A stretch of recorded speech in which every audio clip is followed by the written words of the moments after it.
Welcome to the Salmon Runs YouTube. Enjoy the video. Start by assembling mise en place so everything cooks fast and clean. Use 2 cups of cold cooked rice, beaten eggs, and pre-chopped vegetables.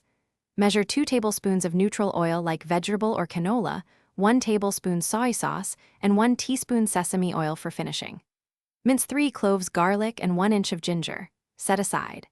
Beat 2 eggs in a small bowl and chop 1 cup of mixed vegetables such as carrots, peas, and scallions. Cold rice prevents soggy texture and separates grains for better stir-fry. Heat a wok or large skillet until very hot, then add 2 tablespoons of oil and swirl to coat surfaces. Pour in the beaten eggs, scramble briefly until just set, then remove and reserve for later to maintain texture. Add a touch more oil if needed, toss in minced garlic and ginger, and stir-fry for 30 seconds.